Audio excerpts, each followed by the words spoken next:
It's Spoilerin time with me, Brian Brushwood, your only host. There's never been a co-host. That's why I'm introducing for the first time Bryce Castillo. Hello, thank you for having me on your show, Brian. Yeah, as you know, Cordkillers is the show all about how we teach you to watch what you want when you want on whatever device you please. This is where we get to enjoy and review the content. And this week we have an incredible lineup. We're going to talk about Better Call Saul, Season 6, Episode 11, What We Do in the Shadows, Season 4, Episode 5, Westworld, Season 4, Episode 7, and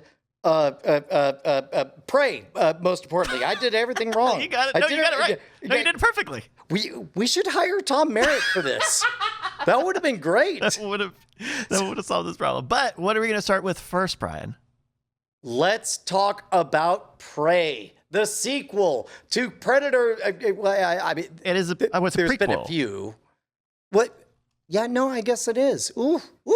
I mean, is it a sequel? I wouldn't say it's definitely. It's in the franchise. It's in the franchise, but wouldn't that be interesting? Is to try to figure out whether or not each episode of Doctor Who is a prequel or a sequel to the one before it.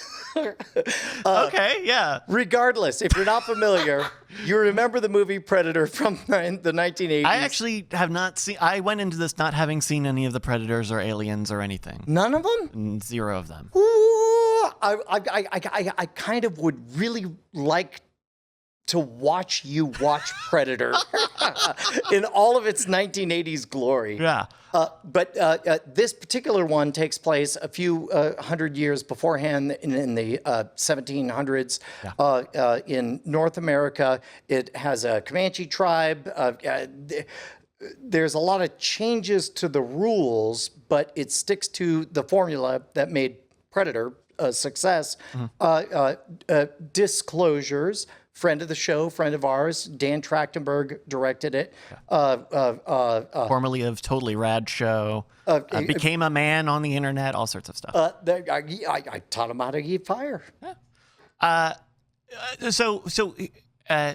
I really enjoyed this film without any connection to In fact, the only thing that really stood out as odd to me was the bit that they do at the end with the revolver. Apparently, that's a gun in Predator 2, I think.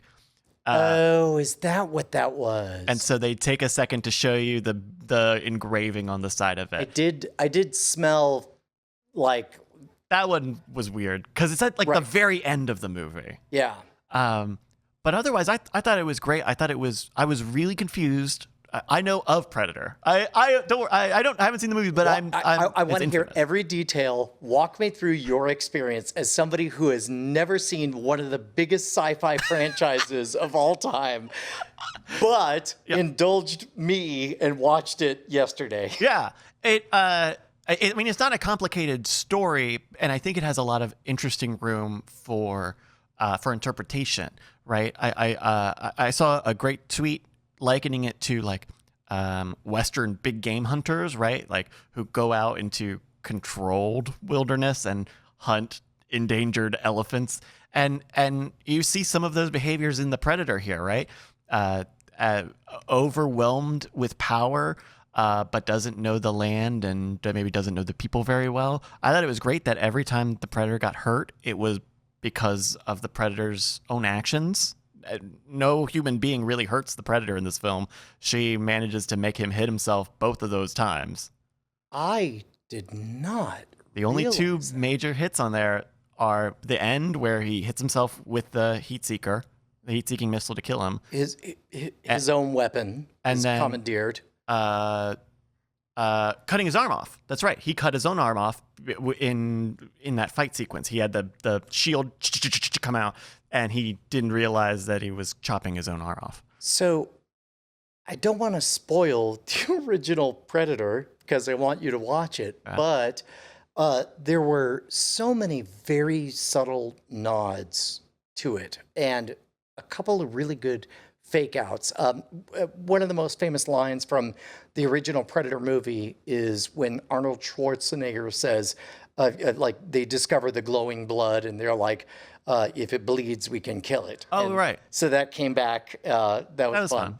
I really, really liked that the brother and sister were not like, the brother was not a total jerk, and the sister was not like super righteous.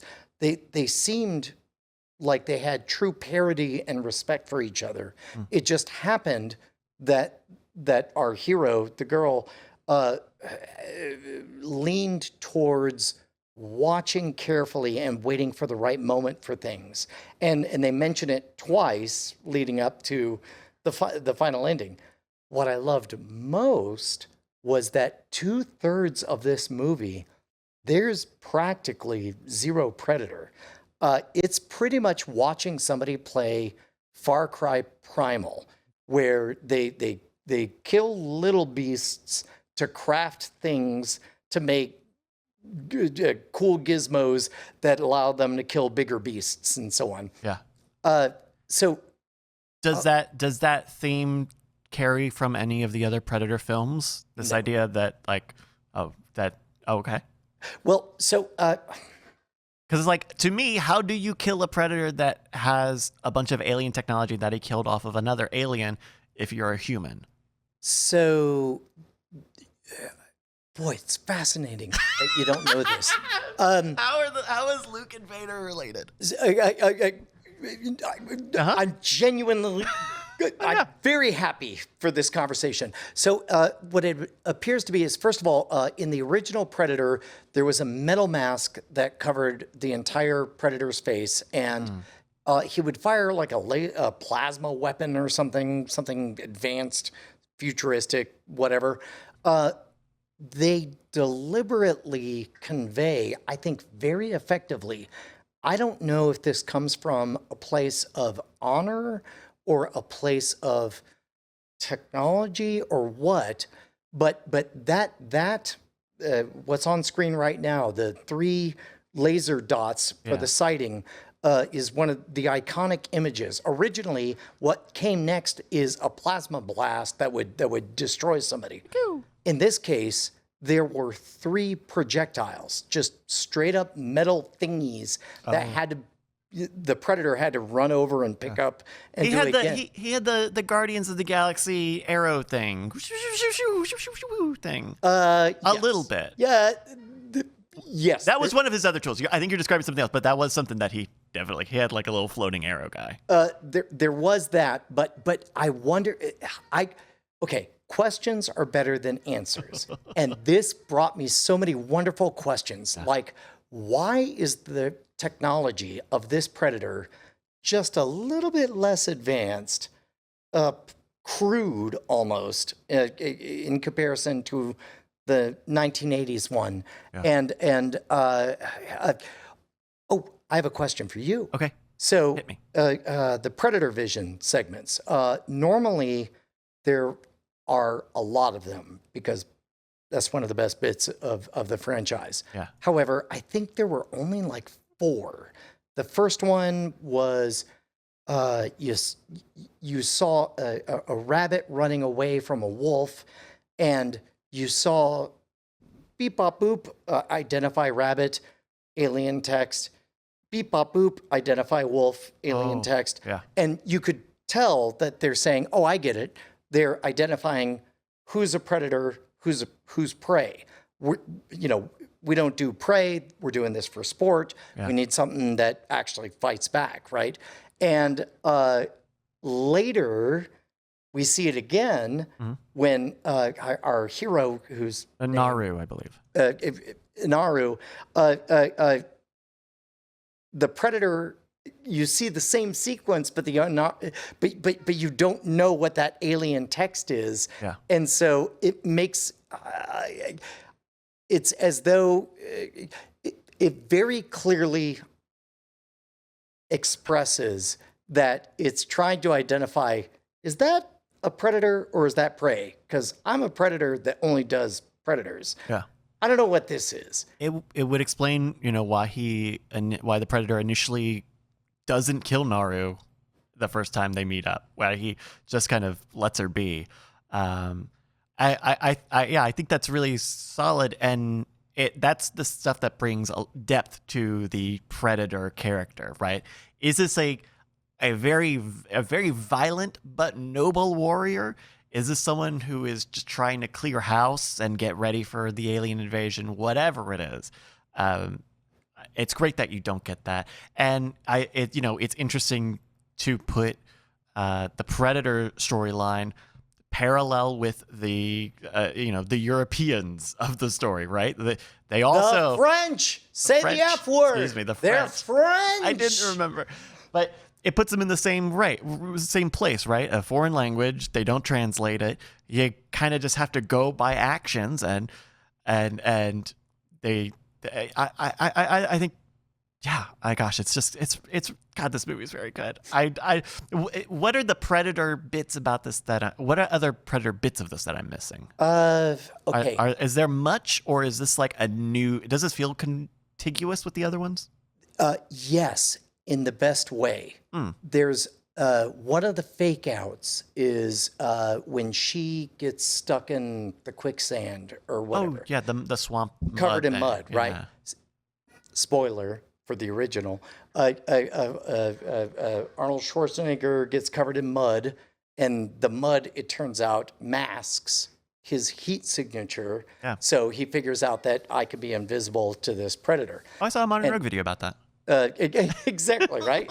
And so So you think that they're going to do that? Exactly, but instead they've set up right. Teller once told me that the heart of all great magic is surprise. Put 2 and 2 in front of me, convince me it's 5, then reveal the truth 4 and blow me away. They do that in this movie.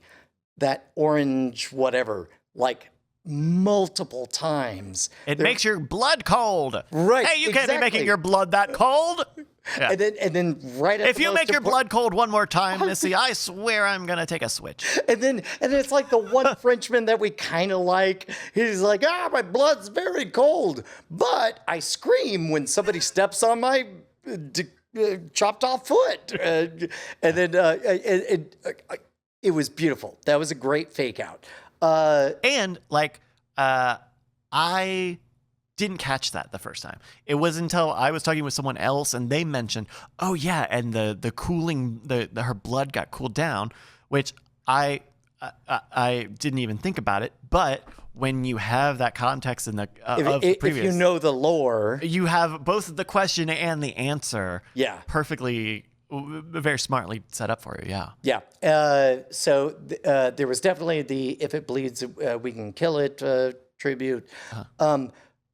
Can I take just a second to say, my goodness, where they shot all of those vistas? It was gorgeous. It's gorgeous. It was yeah. gorgeous. They did some great interviews talking about using actors who are Comanche, using locations in a way that like one of the things they talked about was like not having generators on set or not using any lights on those locations because it uses the power, it creates trash, and none of that comes through as a deficiency of the film in any way. It all looks spectacular. The only thing I would say doesn't look the greatest is like the glowing blood. The glowing blood, that seemed like maybe one of the lower. That is one of the things that was more subtle in the original, but it is so iconic. There are 2 iconic things. There's the Predator vision of the heat camera, and then there's the glowing blood, right? Yeah. So being in the middle of daylight, you got to show it and so on. I rather adored the video game logic to things. The fact that there was a brief moment that I was afraid they were going to let the dog get killed. But instead, it's like, oh, the rules are clear. When things happen, the dog goes away. Eventually, the dog shows up. Yeah. The dog will never bark at the wrong time. It will never attract attention, et cetera, et cetera. Yeah. Oh, there was something else I wanted to share, but I kind of like that you brought up the video gameness of it, because I definitely felt that at some point, where you look at the way the action is directed, and the action is very it's very deliberate. It's not rushed. It's not, we'll throw in action moves, and it's all very deliberate. And part of that is because a lot of Naru's setups are deliberate, right? They're either traps, or she's, this is not impulsively running up to the predator.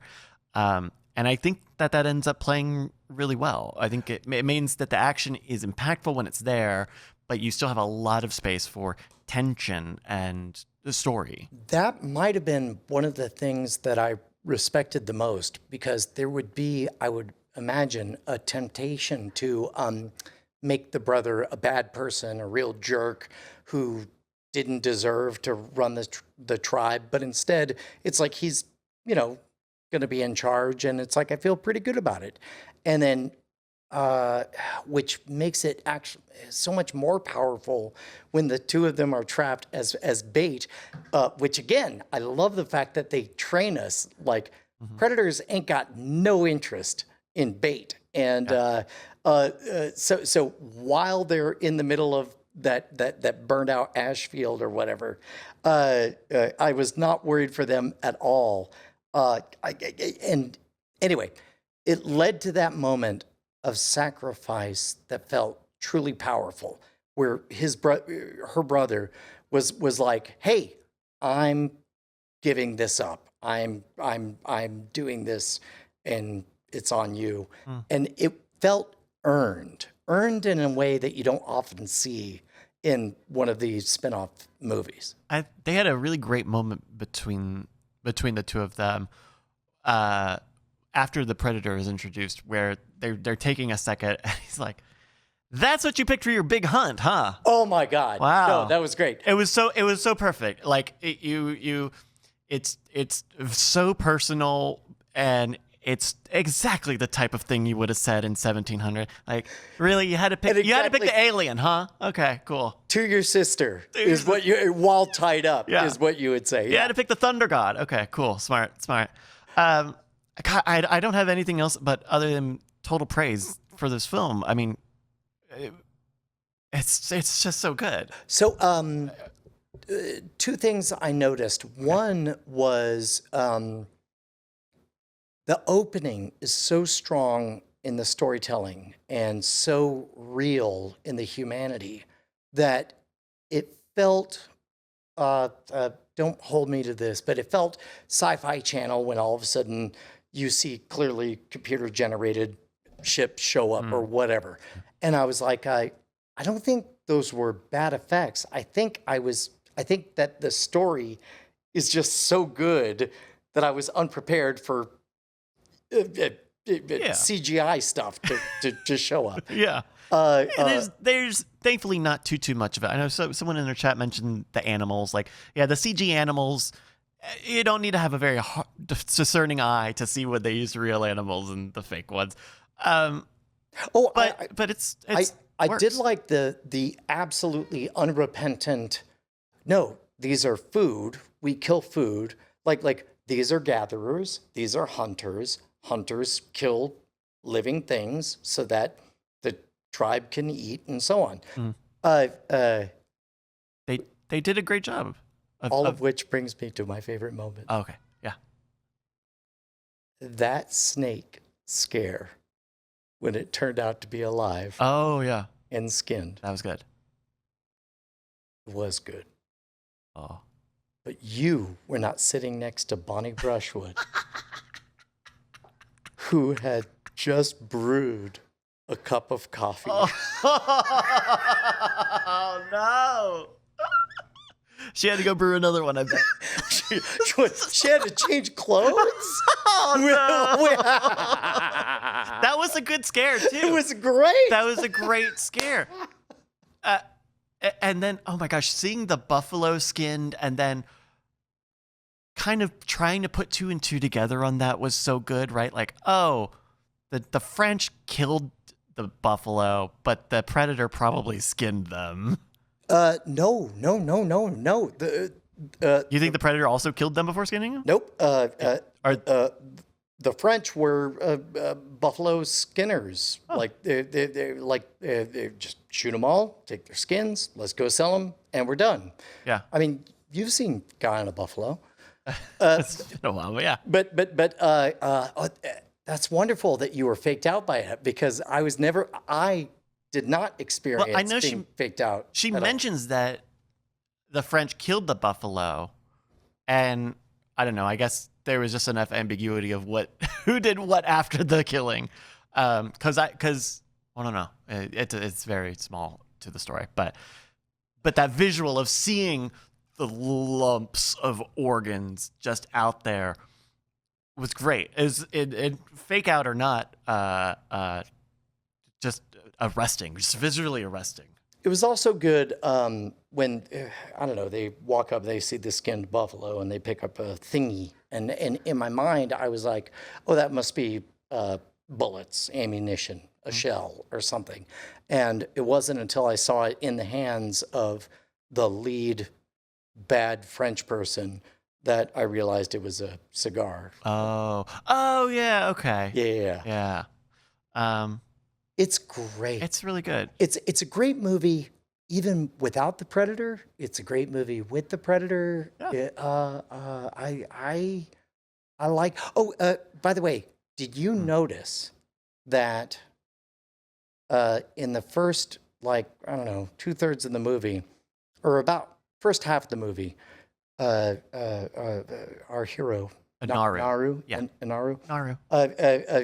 has makeup on. She has like a face black. Yeah, exactly. Yeah. But it's only after she takes a dive in the river and it gets washed off, and she looks more feminine, that they allow her to get manhandled by the rest of the tribe, bullied around, and like up until that moment, she's badass. And then it was a very subtle cue that, and then, she puts on her war paint again and kicks all ass. It's great. It's very, very good. It does, and I think those themes of like social and gender norms get set up and handled, I don't know, very proficiently. The very end. Very end. Historically speaking, as far as I know, is fairly rare for Native American tribes to have a female chief. Yeah. They kind of make a moment of handing over the stick to that. Mm-hmm. That's all fine with me. But I was sad because I know there's somebody out there where instantly 10% or some percentage of reviews became a thumbs down, because they were making a moment of allowing a female warrior to be powerful, so powerful that she could lead the tribe. Okay. Did you either notice, or did it bother you at all? It didn't, partly because of what Cliff Singer in our chat is saying, that they say war chief and not like tribe chief or the head, because so basically, we see the same man. The same man general gives her the stick that gave it to her brother earlier in the film. So I have to imagine it's probably not the absolute number one spot.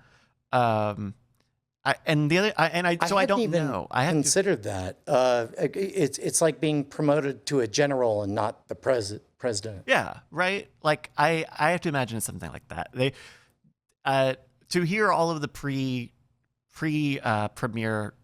talks that they gave, it seems like they really went out of their way to respect the historical record of the Mohican people. Comanche. Excuse me, the Comanche people. And so I have to imagine that, goodness, I hope that they did I can only trust that they did due diligence on that. So. How did you like the drifting into English colloquialisms? Oh, that was and so then great. Back to, and then the French guy who came in and does know, it was great. It's great. Just pick a set of rules and stick to them, and that's all you need. Yeah. I kind of would like to see the Comanche dub. I watched this on Hulu, and it didn't have the option there. I wonder, it might be on Disney Plus where you get that option for the Comanche dub. But So what? I don't know. Mostly liked it, or I'd give it a 3.5 out of 5. completely loved it. It was amazing. It was really, really good. was really It's great. It's great, guys. Great. Well, that's Prey, the 2022 film. Streaming now. Let's talk about Better Call Saul season 6, episode 11. Oh, goodness. Uh, Breaking Bad is the name of the episode. The least interesting part to me was the part where the people from Breaking Bad showed up. Everything else was great. I would also say, would you agree with me that the set that they made to replicate the trailer looks so bad? That set it's huge. It's okay. It's gigantic. I was all set to disagree with you, but then it's like it's like the size of the podcast studio that we're in right now. It's like they're just wandering around pacing. Yeah. There's no RV on this planet where you can pace around. Look at this. You can stand 6 guys shoulder to shoulder there. Big. I like, there's a point, Aaron Paul, when Saul gets shotgun, says, I guess I'll just stand. And I'm like, yeah, dude, you got plenty of square footage. You'll figure it out.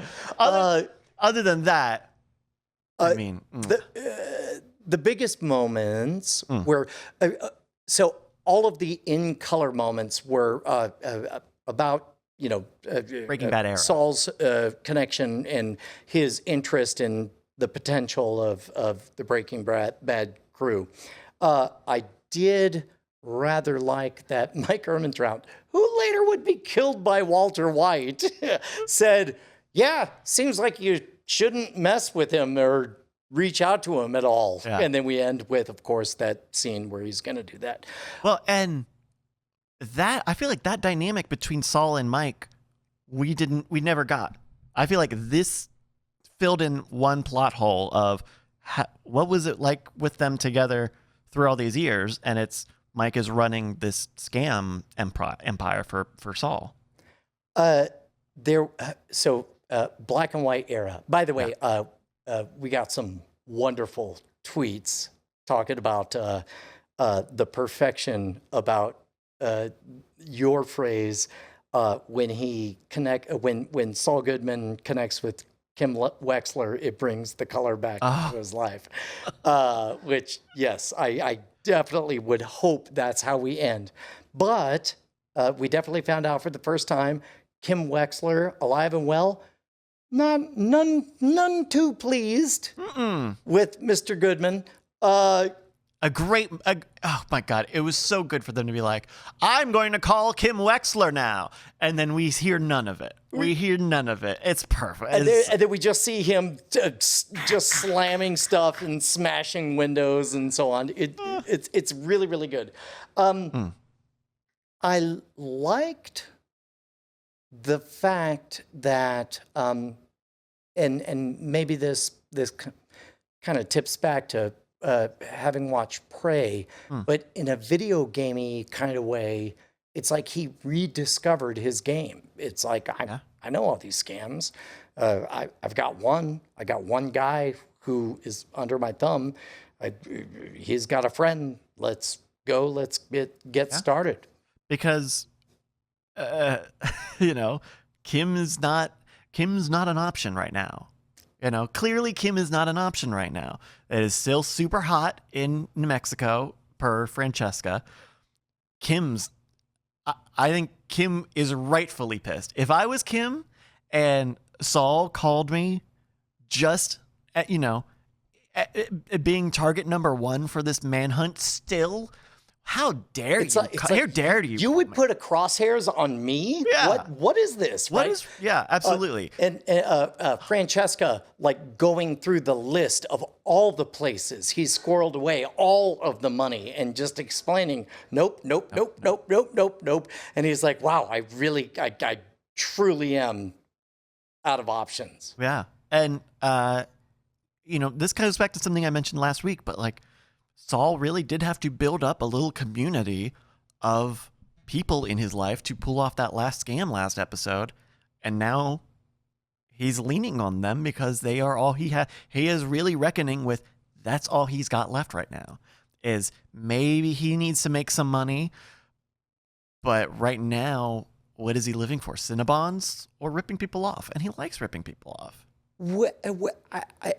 I think. I feel like they were communicating that he knows he's running out of time in this Cinnabon holiday, this quiet place. Like eventually, He's running out of time. Like someone will find him. Yeah, the heat is coming, and so he either needs to start taking charge and build up a war chest so he can be a player in the game. Like this is about him deciding to play the game. And it's kind of spelled out at the end where Mike says, don't touch this, it's radioactive. And meanwhile, he breaks his own rules of with the guy with cancer and doing a smash and grab or whatever. Yeah. It's very clear that this is the entry back to whatever darkness obsessed him while he was, at his height. Yeah. I think the other minor plot hole that I didn't catch until I think the second time, or no, until the first time until the end of the episode when you're seeing him walk into, Walt's classroom, which, leads into the scene from Breaking Bad where they're in the classroom. And I guess this adds the subtext of, no, Saul made the call on this. This wasn't Mike. This wasn't Gus. Walter White was not on anybody's radar until Saul said, I'm going to blow you up. You are going to be my vehicle. And we see how that all turned out. So either we're thinking he's doing that again with the two guys that he's scamming people with, or he says he's got nothing else to lose. I mean, I don't know why he's going after the scam. They clearly have a lot of money. They don't need to be doing this. Why is he doing it? The new scam, I think, is basically he knows he needs ammunition of some sort, and in the form of money, right? Yeah. The gut wrenching turn is two scenarios at different times where he knows that to keep going is poisonous, but he does it anyway in the first time, as we know with Breaking Bad. But I strongly suspect that it was so spelled out, the parallels, that means it almost certainly will not be what he does this time. So there was one article that proposed that it will not be Kim Wexler who talks Saul off a ledge. It'll be Carol Burnett. Oh, interesting. Because we have that moment where she looks over her cat videos and sees, like, what are they doing? What's going on over there? And quite possibly, she's the kind of person who's savvy enough to know trouble when she sees it. She mentions last episode that her son, who lives with her, has been in trouble before, has been with not so great characters, and she just happens to have a little flame for this guy. She likes Gene. She is so, oh my God, it hurt me so much at the start of the episode when Gene and the son go and take their drinks into the garage. She was so hurt. And that was the first part of like, oh, you have a good thing here, and that's not enough for you. Wow. So, man, I'm like 70% bought into the theory. Yes, Kim Wexler is angry with, Gene, Saul, Jimmy. But I can definitely see Carol Burnett talking him off the ledge next episode, saying, hey, I may be older, but I've seen some stuff. Looks to me like you're doing blank, blank, and blank. I noticed this, this, and that. I'm savvy. Because remember how tough she was when she was first introduced 1 or 2 episodes ago. Yeah. And she gives him advice that he has to think about.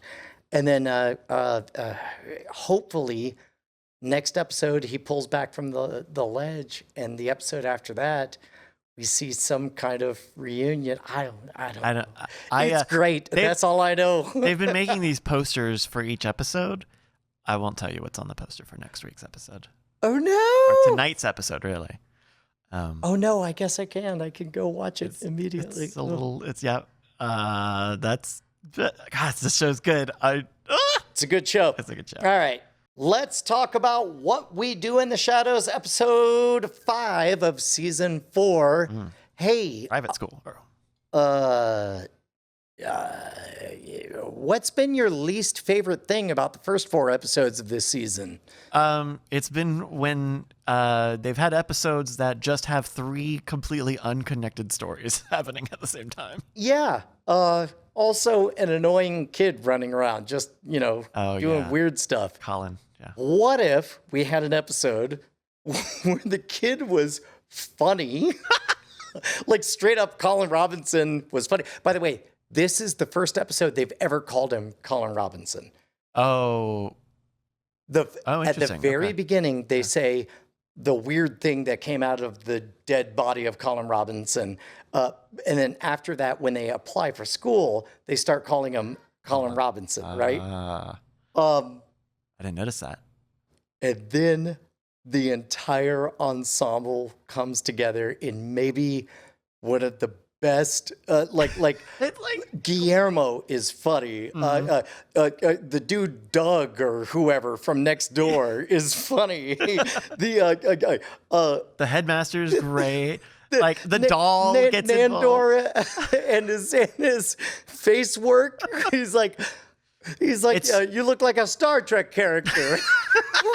And he gets like he can't see because his eyes are so plastic up. It's such a good B story because, yes, they do lay it out. It's not exactly subtle, but this is not like we're jumping back and forth to it a lot. It's like, they play it really, really well as like a visual story, beginning to end, and the payoff with his face just so gnarled with with makeup. The fact that they spend like 20 seconds on the hypnotic spell that Nadja casts for the hypnosis with the snapping, and they just keep on doing crazy stuff, but at the end where they're like, well, he suffered a stroke. Humans can handle about 7 hypnosis episodes. And then it's like, oh, it's going to be a big number. But I did not expect. We did 456 of them. It's like classic sitcom comedy. This is What We Do in the Shadows, doing an I Love Lucy episode, pretty much on paper, beat for beat, and it's great. And they hit all of the same notes. They keep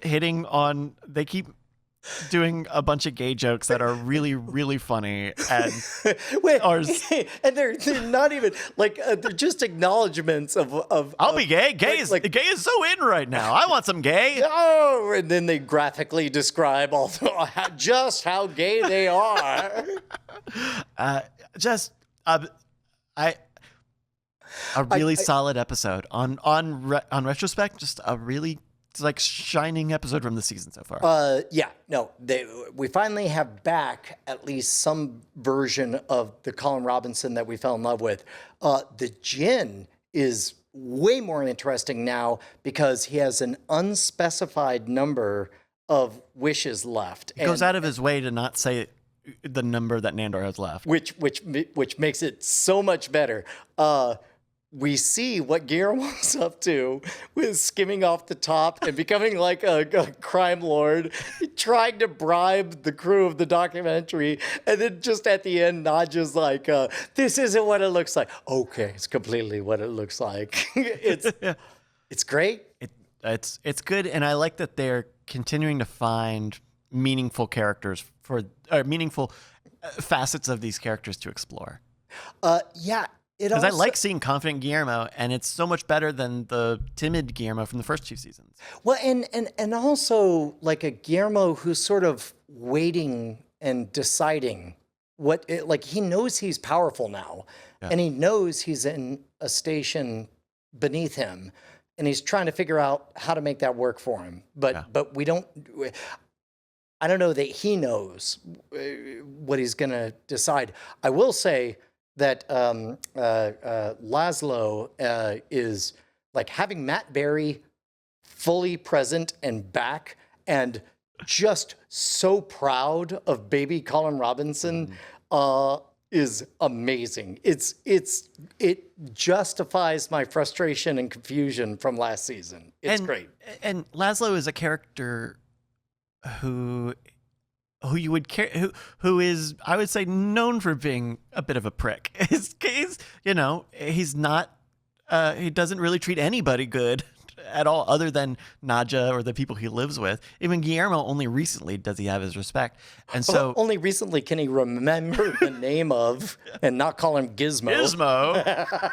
And so it is endearing to see not just Laszlo as a character open up into this paternal role, but to be one that seems informed by how old this character is, by the maturity of this character, right? He's a little bootstrappy, but also, we'll go get you some musical theater things. Like he's the, I don't know, he's got a soft squishy center there. And it works.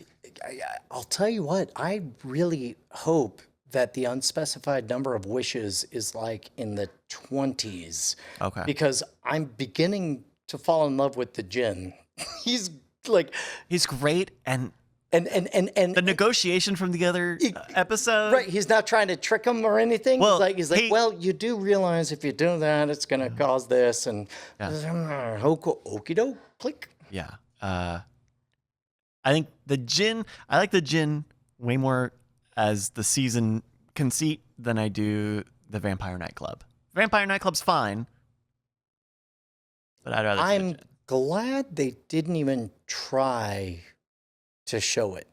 I mean, it was in the beginning, the very beginning, with Colin Robinson, and he sees the kids, and that's actually great. We're 100. It's an old-fashioned 1930s, like a speakeasy. But I'm glad that the focus is on the money, which, what does that mean to them? I don't know. Yeah, and apparently they are bringing in good money. I don't know. Yeah, but also one of the characters has the ability to spend a wish for $1 billion. Oh no, you can't do that. No, they don't let you do that. That's so great, Laszlo. Or Nandor lying. All these things that you can't get wishes. Oh, you cannot do the house. It's permits. This season won me back. I was worried about the season, but it won me back. Yeah, no, this episode is definitely the best of the season. Possibly the going back through last season. Oh, last season, yeah. Not the first two seasons, though. No. First two seasons, everything is gold. Yeah. And that is what we do in the shadows. Let's talk about Westworld Season 4, Episode 7, Penultimate.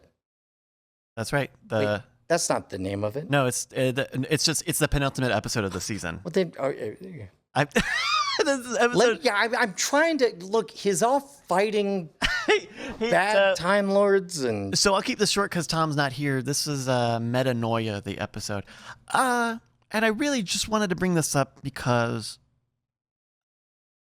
I think you might have been right. Oh, which time? Because basically, my whole technique is to just propose everything, and then eventually I'm right. And the reason that you're right is they're just doing everything. They're just they're throwing in fake outs just for fun. The first scene of this episode is Bernard and Maeve. Bernard, hold on. I've not seen the show, but I'm told Bernard has experienced all the future realities like Doctor Strange or Edge of Tomorrow Tom Cruise, and knows how everything's going to go. Yeah. So we see Bernard and Maeve storm the Hoover Dam, which we saw the first episode or the second episode of the season. Oh, which I haven't seen the show, but I'm told that the Hoover Dam gets taken over by some people who had some flies land on their eyes. That's right. That was hail. Fly eye liars. That's right. And we see them storm the Hoover Dam, and once they kind of get to the inside and they're getting ready for the thing,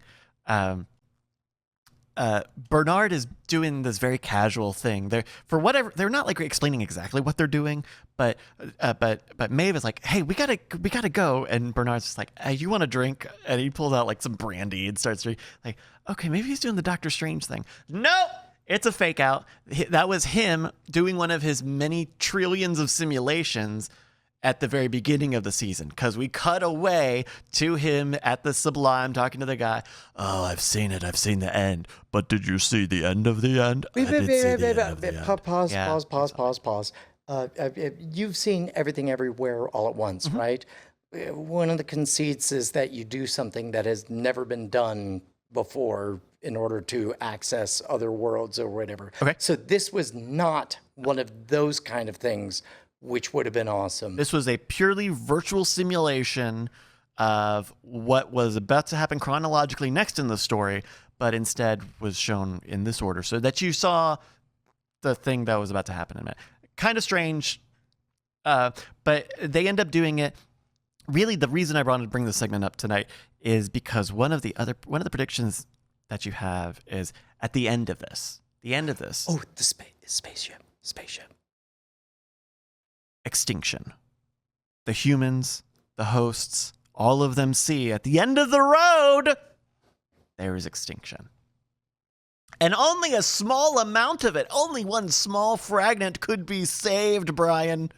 Only one small fragment might be saved from the cleansing fire that is about to be unleashed from the Man in Black. And boy, howdy, they didn't say space. But it seems to me like that would be one of the options to stay alive. That would be one of the if things somebody was going to burn the entire planet. Yeah. So I think that's going to happen this week. I think they're going to go to space. We have to do this every single season. Like, there has to be one show that one of us has not seen and the other two have to explain to. And so there's a lot that goes on this episode that is not interesting to you, or really it's great. Like Hale orders the death of all the humans. The Man in Black comes in and kills Hale, kills Maeve. This is the robot Man in Black kills the human robot. This is a holodeck episode. No, it was just that opening scene. He's like, "This is my game now, and it's the survival of the fittest." Bang, bang. And so he shoots him in the head. And now the robot Man in Black, who has had his consciousness show up, has killed the human Man in Black, created this game where there's a great scene in a subway where all of the people in New York, New Host City, just go crazy. They just attack each other. Bah, bah, bah, bah, bah. Everybody in this Tell me pandemonium. They actually call it New Host City. No, they call it like human. She calls them human cities or something. There's not like New Host City is definitely what they should pay me to call it in the next season, though. And so we're kind of left in this where Hale's plan seems to have stopped literally dead in her tracks. And all we're worried about now is the Man in Black, the robot Man in Black, who just wants to kill everything and find out what remains, what cockroaches remain from the cleansing. Sorry, I hear the internet right now. Do you hear them? Oh, no, I think we got it. It sounds a little bit like they're going, spaceship. Spaceship. Spaceship. You've been in Westworld way too long. Spaceship. You gotta make the show interesting, cause all the humans are gone. Spaceship. So, with the flies infecting hosts. Well, they're infecting humans. I'll say let's all give a toast. What's frustrating in this episode? You've been spaceship struck. Da da da da da da. The really annoying thing this episode is about Dolores. We spent this whole season being like, Dolores, Christina, who are you? What are you doing? The end of last episode, we make this, we let it be known, Christina, you are Dolores. You are a god in this world. Doesn't work in this episode. Just she goes out into the world and tries to stop the pandemonium. You're not fighting, and they're not listening to her Jedi mind speak. So wait, is this like Spider-Man 2 when he couldn't make webs and because he was having performance issues like HBO Max? Well, no. At that point, she couldn't do it because the Man in Black had sent out this message that made everybody go crazy and fight each other. But it was very frustrating. And this happened in reality, not in one of Bernard's simulations. Okay. Well, I mean, you got Man in Black struck. It's very frustrating to have Dolores have her powers for, I don't know, 5 minutes and then invalidate them. That's very frustrating because I think she's a really interesting character. And now they're just going to have to give her alien Marvel powers to do something this final episode. Hold on. Okay. Let me access my... What is the twist you would do with that? What is the dumbest thing I would do? It would be... She gets stuck with the needle. Okay. Oh, yeah. Needle. Ugh. She... what's happening to me? Oh, okay. Yeah. And either Bernard or the Man in Black says, congratulations. You're a real girl. That is plausible. She's gonna become human. Da, da, da, da, da, da. Anyway, that's Westworld. We'll talk about the finale. So, how much are you gonna watch of Westworld next week? For next week, any? Is that the end? Next week is the final. Oh, I don't know. Oh my god! I'll start watching all of them right now. Go for it. I'll get caught up. It's good. Now. I will play Hearthstone. That's fine. I hereby solemnly swear that every time I play Hearthstone, I will also have Westworld on in the background between now and next week. Okay, perfect. Well, that's all I got for Westworld. Okay. Well, congratulations on being a human, Dolores. That's the ending I predict for Westworld, a show I have not seen. That's right. Make sure to write us with all of your complaints at cordkillers@gmail.com. Good luck to Gallifrey Time Lord Tom Merritt. We hope to see you back in that TARDIS real soon. On behalf of myself and Bryce Castillo, thank you. We love you. You've been spoiler struck. Da, da, da, da, da, da. Spaceships, I swear.